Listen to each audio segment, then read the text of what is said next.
돈은 살면서 꼭 필요한 거라고 생각을 합니다. 뭐 돈이 많아야지 행복하다 그런 거는 아니겠지만 행복하려면 돈은 필요하지 않을까요? 돈 싫어하시는 분 안 계시겠죠? 오늘의 영상은 신도님들 중에서도 꼭 필요하신 분들께만 말씀드렸던 부자 되는 방법입니다. 무속인이 부자 되는 방법을 이야기한다고 하니까 부적이라든지 굿이라든지 뭔가를 돈을 써야지 되는 방법이라고 생각을 하셨을 텐데요. 그런 방법 아닙니다. 돈 안 쓰고 부자가 되는 방법, 그것은 바로 소원을 소리내서 말을 하거나 아니면 소원 100번 쓰기를 100일 동안 하신다든지 이런 방법입니다. 근데 이 방법 어디선가 들어보셨나요? 그러실 수 있어요. 성공하신 많은 분들께서 이 방법을 써보니 진짜 부자가 되더라 라고 이야기를 하시거든요. 근데 이 방법이 무슨 원리로 진짜 소원을 이뤄주는지는 모르죠. 그냥 그렇게 해보니까 됐다 이런 얘기만 들으셨을 거예요. 그러다 보니까 어떤 사람은 에이 난 해봤는데 안 되던데 하시는 분들도 많으실 겁니다. 제가 오늘 그 원리를 좀 설명을 드리려고 해요. 무슨 일이든지 간에 원리를 알면 그 방법을 조금 더 이해를 해서 잘 써먹을 수 있으니까 부자가 되고 싶으시다면 끝까지 시청해주세요. 입 밖으로 소리내서 말을 하거나 소원 100번 쓰기를 해서 소원을 이루셨다고 하는 분들은요, 조상님들께서 소원을 들어주셨기 때문입니다. 조상님들께서는 자손이 잘 되길 바라지만 많은 자손들을 다 도와줄 수는 없습니다. 물론 다 도와주고 싶은 마음은 있으실 거라고 생각을 해요. 근데 왜 다 못 도와주시냐면 공덕이란 건 쓰고 나면 써져요.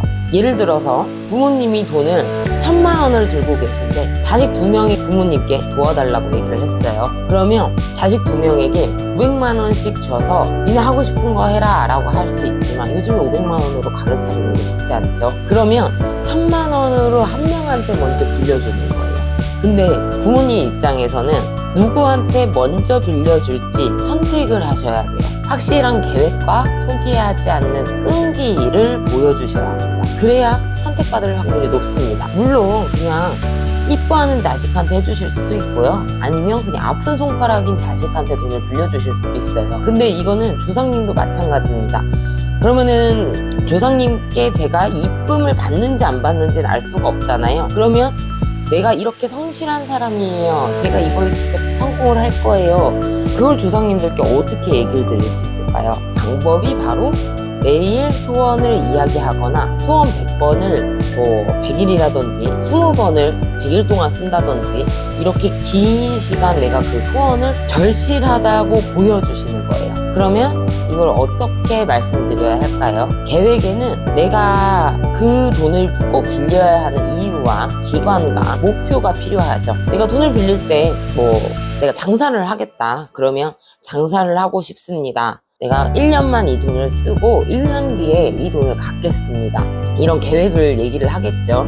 그러면 조상님들께 어떻게 얘기를 해야 되는지 한번 예를 들어볼게요. 조상님, 경제적 자유를 이루고 싶습니다. 2025년 3월 1일까지 시드머니 1억을 만들겠습니다. 도와주세요. 이렇게 이유와 기관과 목표를 얘기하는 거예요. 또 얘기를 해볼게요. 조상님, 집 이사할 걱정 안 하고 살고 싶습니다. 2024년 2월 31일까지 내 집 마련할 수 있게 도와주세요. 이렇게 할 수도 있고요. 가게를 하시는 분이 계시다면 조상님, 가게 체인점 10개 만들어서 운영해보고 싶습니다. 2026년 7월 1일까지 체인점 만들어서 운영할 수 있게 도와주세요. 이렇게 이야기를 하시면 됩니다. 절대 어려운 건 아니에요. 만약에 그걸 얘기를 하다가 보니까 내가 조금 말이 어색한 것 같아. 그래서 그 말을 조금 바꿨으면 좋겠어.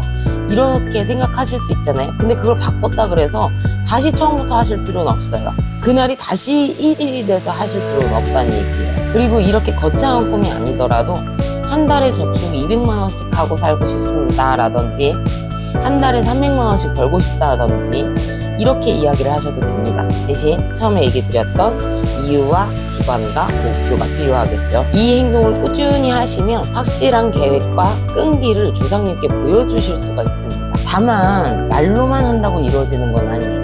조상님들께서 봤을 때 더 잘 될 것 같은 자손이 있다면 그분을 도와주실 수도 있어요.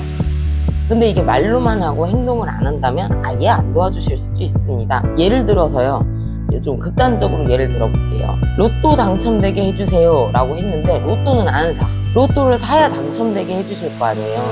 조상님들께서 당첨된 로또를 사다 줄 수는 없어요. 어떤 부자가 되고 싶다, 사람들을 많이 도와주고 싶다, 그러면 내가 그거에 맞는 합당한 움직임은 해줘야 된다는 거예요. 그러면 그 길을 닦아주시거든요. 그 부자가 되기 위해서 목적지가 있어요. 근데 거기를 가는데 그 앞에 돌멩이가 많아가지고 걸려서 넘어질 수 있단 말이에요. 그럼 조상님들께서 그 돌멩이를 치워주셔. 도와주시는 건 그런 거예요. 그러면 예를 들어서 내가 가게를 원래는 쫓겨나야 되는 상황인데 거기에서 이제 내가 자리를 잡았는데 쫓겨나야 될 상황이에요. 그럼 조상님들께서는 가게를 더 좋은 데를 찾아주신다든지 뭔가 이런 식으로 그 앞에 있는 내가 힘들게 거쳐가야 되는 것들을 좀 도와주실 수 있는 거예요. 그런 게 이제 조상님들의 공덕을 받았다, 이렇게 생각을 하시면 됩니다. 그리고 이제 제가 조상님이라고 이야기를 드린 거는요, 그러니까 내가 친할머니가 날 너무 이뻐했어. 그래서 친할머니 나 이만저만 하니까 이렇게 도와주세요 라고 얘기를 하잖아요.